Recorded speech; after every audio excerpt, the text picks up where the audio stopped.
द्वितीय अध्याय।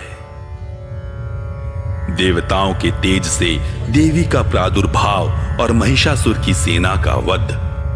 ओम मध्यम चरित्र के विष्णु ऋषि, महालक्ष्मी देवता, उष्णिक छंद, शाकंभरी शक्ति, दुर्गा बीज, वायु तत्व और यजुर्वेद स्वरूप हैं। श्री महालक्ष्मी की प्रसन्नता के लिए मध्यम चरित्र के पाठ में इसका विनियोग है। अक्षस्त्रक परशुम गदेषु कुलिशम पद्मम धनुष्कुंडिकां दंडम शक्तिमसिं च चर्म जलजम घंटां सुराभाजनम शूलं पाशसुदर्शने च दधतिं हस्तैः प्रसन्नानना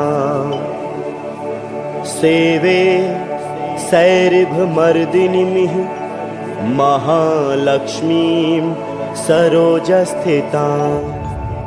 मैं कमल के आसन पर बैठी हुई प्रसन्न मुख वाली महिषासुर मर्दिनी भगवती महालक्ष्मी का भजन करता हूं, जो अपने हाथों में अक्षमाला, फरसा, गदा, बाण, वज्र, पद्म, धनुष, कुंडिका, दंड, शक्ति, खड्ग, ढाल, शंख, घंटा, मधुपात्र, शूल, पाश और चक्र धारण करती हैं।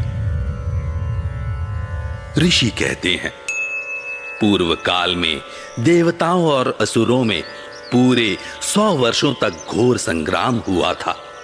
उसमें असुरों का स्वामी महिषासुर था और देवताओं के नायक इंद्र थे। उस युद्ध में देवताओं की सेना महाबली असुरों से परास्त हो गई। संपूर्ण देवताओं को जीतकर महिषासुर इंद्र बन बैठा। तब पराजित देवता प्रजापति ब्रह्मा जी को आगे करके उस स्थान पर गए जहां भगवान शंकर और विष्णु विराजमान थे। देवताओं ने महिषासुर के पराक्रम तथा अपनी पराजय का यथावत वृत्तांत उन दोनों देवेश्वरों से विस्तार पूर्वक कह सुनाया। वे बोले, भगवान, महिषासुर सूर्य, इंद्र, अग्नि, वायु, चंद्रमा, यम, वरुण तथा अन्य देवताओं के भी अधिकार छीनकर स्वयं ही सबका अधिष्ठाता बना बैठा है। उस दुरात्मा महिष ने समस्त देवताओं को स्वर्ग से निकाल दिया है। अब वे मनुष्यों की भांति पृथ्वी पर विचरते हैं। दैत्यों की यह सारी करतूत हमने आप लोगों से कह सुनाई। अब हम आपकी ही शरण में आए हैं। उसके वध का कोई उपाय सोचिए। इस प्रकार देवताओं के वचन सुनकर भगवान विष्णु और शिव ने दैत्यों पर बड़ा क्रोध किया। उनकी भौहें तन गईं और मुंह टेढ़ा हो गया। तब अत्यंत कोप में भरे हुए चक्रपाणी श्री विष्णु के मुख से एक महान तेज प्रकट हुआ। इसी प्रकार ब्रह्मा, शंकर तथा इंद्र आदि अन्यान्य देवताओं के शरीर से भी बड़ा भारी तेज निकला।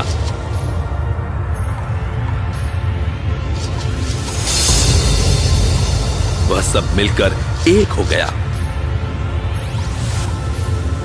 महान तेज का वह पुंज जाज्वल्यमान पर्वत सा जान पड़ा।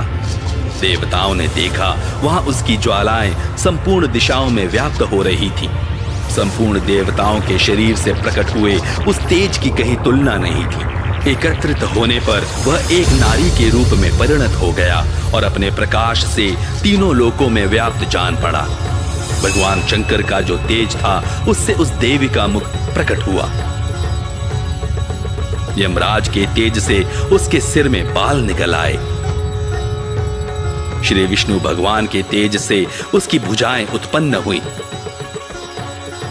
चंद्रमा के तेज से दोनों स्तनों का और इंद्र के तेज से मध्य भाग का प्रादुर्भाव हुआ।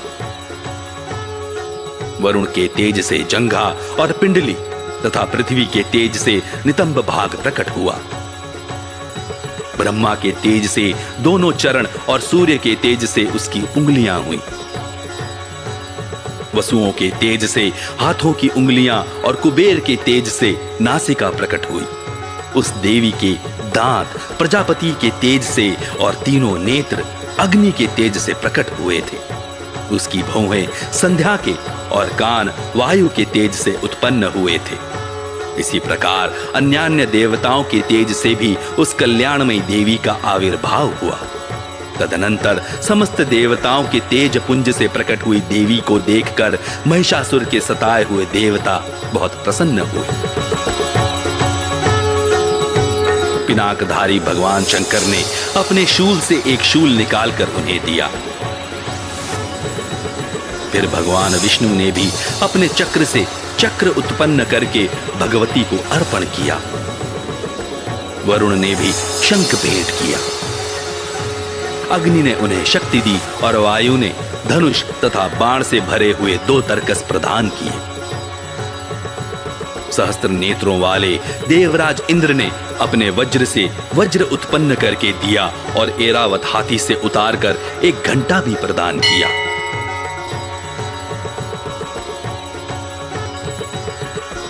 यमराज ने काल दंड से दंड, वरुण ने पाश, प्रजापति ने स्फटिकाक्ष की माला तथा ब्रह्मा जी ने कमंडलू भेंट किया।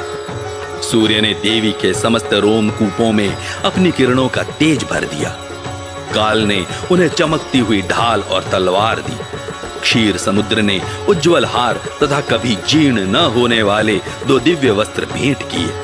साथ ही उन्होंने दिव्य चूड़ामणि, 2 कुंडल, कड़े, उज्जवल अर्धचंद्र, सब बाहुओं के लिए केयूर, दोनों चरणों के लिए निर्मल नुपुर, गले की सुंदर हंसली और सब उंगलियों में पहनने के लिए रत्नों की बनी हुई अंगूठियां भी दी। विश्वकर्मा ने उन्हें अत्यंत निर्मल फरसा भेंट किया।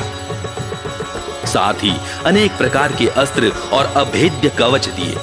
इनके सिवा मस्तक और वक्ष स्थल पर धारण करने के लिए कभी न कुम्हलाने वाले कमलों की मालाएं दी। जलधि ने उन्हें सुंदर कमल का फूल भेंट किया। हिमालय ने सवारी के लिए सिंह तथा भांति भांति के रत्न समर्पित किए।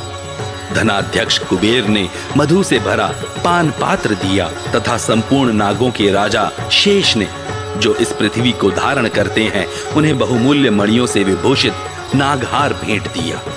इसी प्रकार अन्य देवताओं ने भी आभूषण और अस्त्र शस्त्र देकर देवी का सम्मान किया। तत्पश्चात उन्होंने बारंबार अट्टहास पूर्वक उच्च स्वर से गर्जना की। उनके भयंकर नाद से संपूर्ण आकाश गूंज उठा। देवी का वह अत्यंत उच्च स्वर से किया हुआ सिंहनाद कहीं समा न सका। आकाश उसके सामने लघु प्रतीत होने लगा। उससे बड़े जोर की प्रतिध्वनि हुई, जिससे संपूर्ण विश्व में हलचल मच गई और समुद्र कांप उठे। पृथ्वी डोलने लगी और समस्त पर्वत हिलने लगे। उस समय देवताओं ने अत्यंत प्रसन्नता के साथ सिंह वाहिनी भवानी से कहा, देवी तुम्हारी जय हो। साथ ही महर्षियों ने भक्ति भाव से विनम्र होकर उनका स्तवन किया। सावर्णिं सूर्यतनयो यो मनुः कथ्यतेष्टमः निशामय तदुत्पत्तिं विस्तराद गर्भो मम महामायानुभावेन। संपूर्ण त्रिलोकी को क्षोभग्रस्त देखकर दैत्यगण अपनी समस्त सेना को कवच आदि से सुसज्जित कर हाथों में हथियार लिए सहसा उठकर खड़े हो गए। उस समय महिषासुर ने बड़े क्रोध में आकर कहा, यह क्या हो रहा है? फिर वह संपूर्ण असुरों से घिरकर उस सिंहनाद की ओर लक्ष्य करके दौड़ा और आगे पहुंचकर उसने देवी को देखा, जो अपनी प्रभा से तीनों लोकों को प्रकाशित कर रही थी। उनके चरणों के भार से पृथ्वी दबी जा रही थी, माथे के मुकुट से आकाश में रेखा सी खींच रही थी तथा वे अपने धनुष की टंकार से सातों पातालों को क्षुब्ध किए देती थी। देवी अपनी हजारों भुजाओं से संपूर्ण दिशाओं को आच्छादित करके खड़ी थी। तदनंतर उनके साथ दैत्यों का युद्ध छिड़ गया।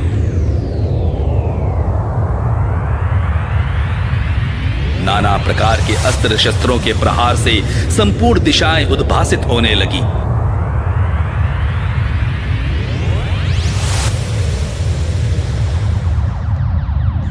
चिक्षुर नामक महान असुर महिषासुर का सेनानायक था। वह देवी के साथ युद्ध करने लगा। अन्य दैत्यों की चतुरंगिणी सेना साथ लेकर चामर भी लड़ने लगा। 60,000 रथियों के साथ आकर उदग्र नामक महादैत्य ने लोहा लिया।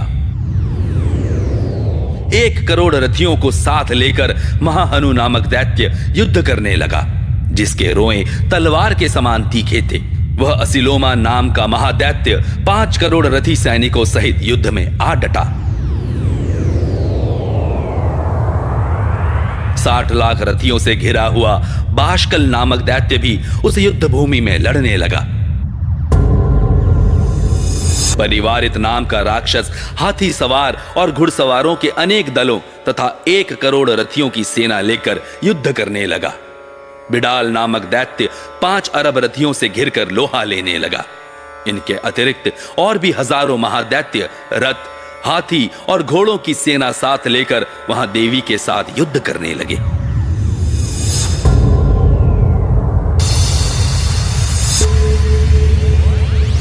स्वयं महिषासुर उस रणभूमि में कोटि कोटि सहस्त्र रथ, हाथी और घोड़ों की सेना से घिरा हुआ खड़ा था। वे दैत्य देवी के साथ तोमर, बिंदीपाल, शक्ति, मूसल, खड़ग, परशु और पट्टिश आदि अस्त्र शस्त्रों का प्रहार करते हुए युद्ध कर रहे थे।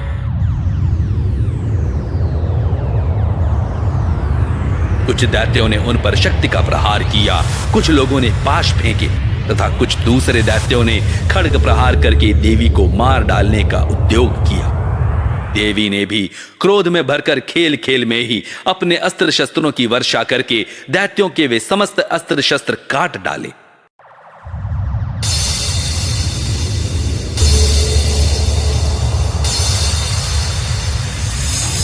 उनके मुख पर परिश्रम या थकावट का रंच मात्र भी चिन्ह नहीं था।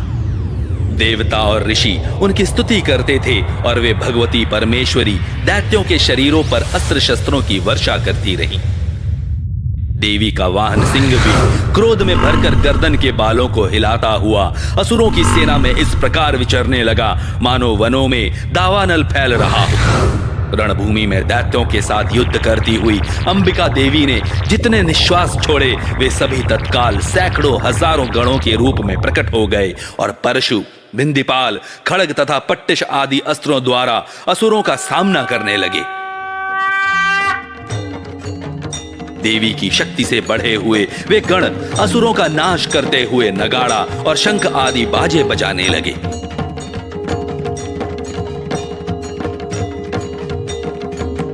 उस संग्राम महोत्सव में कितने ही गण मृदंग बजा रहे थे। तदनंतर देवी ने त्रिशूल से, गदा से, शक्ति की वर्षा से और खड्ग आदि से सैकड़ों महादैत्यों का संहार कर डाला। कितनों को घंटे के भयंकर नाद से मूर्छित करके मार गिराया। बहुतेरे दैत्यों को पाश से बांधकर धरती पर घसीटा। कितने ही दैत्य उनकी तीखी तलवार की मार से 2-2 टुकड़े हो गए। कितने ही गदा की चोट से घायल हो धरती पर सो गए। कितने ही मूसल की मार से अत्यंत आहत होकर रक्त वमन करने लगे। कुछ दैत्य शूल से छाती फट जाने के कारण पृथ्वी पर ढेर हो गए। उस रणांगण में बाण समूहों की वृष्टि से कितने ही असुरों की कमर टूट गई। बाज की तरह झपटने वाले देव पीड़क दैत्यगण अपने प्राणों से हाथ धोने लगे। किन्हीं की बाहें छिन्न भिन्न हो गईं, कितनों की गर्दनें कट गईं, कितने ही दैत्यों के मस्तक कट कट कर गिरने लगे। कुछ लोगों के शरीर मध्य भाग में ही विदीर्ण हो गए। कितने ही महादैत्य जांघें कट जाने से पृथ्वी पर गिर पड़े। कितनों को ही देवी ने एक बाह, एक पैर और एक नेत्र वाले करके 2 टुकड़ों में चीर डाला। कितने ही दैत्य मस्तक कट जाने पर भी गिरकर फिर उठ जाते और केवल धड़ के ही रूप में अच्छे अच्छे हथियार हाथ में ले देवी के साथ युद्ध करने लगते थे। दूसरे कबंध युद्ध के बाजों की लय पर नाचते थे। कितने ही बिना सिर के धड़ हाथों में खड्ग, शक्ति और रिष्टि लिए दौड़ते थे तथा दूसरे दूसरे महादैत्य ठहरो ठहरो यह कहते हुए देवी को युद्ध के लिए ललकारते थे। जहां वह घोर संग्राम हुआ था वहां की धरती देवी के गिराए हुए रथ, हाथी, घोड़े और असुरों की लाश से ऐसी पट गई थी कि वहां चलना फिरना असंभव हो गया था। दैत्यों की सेना में हाथी, घोड़े और असुरों के शरीरों से इतनी अधिक मात्रा में रक्तपात हुआ था कि थोड़ी ही देर में वहां खून की बड़ी बड़ी नदियां बहने लगी।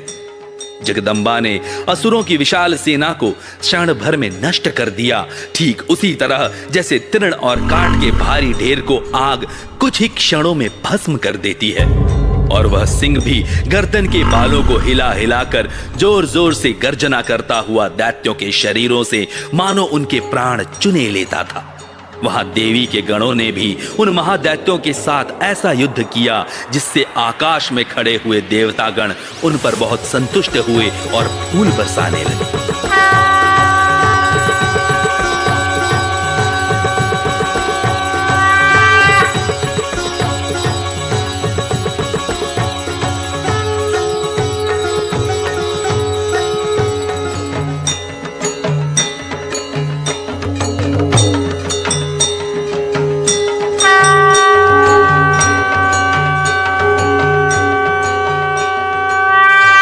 इस प्रकार श्री मार्कंडेय पुराण में सावर्णिक मनवंतर की कथा के अंतर्गत देवी महात्म्य में महिषासुर की सेना का वध नामक दूसरा अध्याय पूरा हुआ।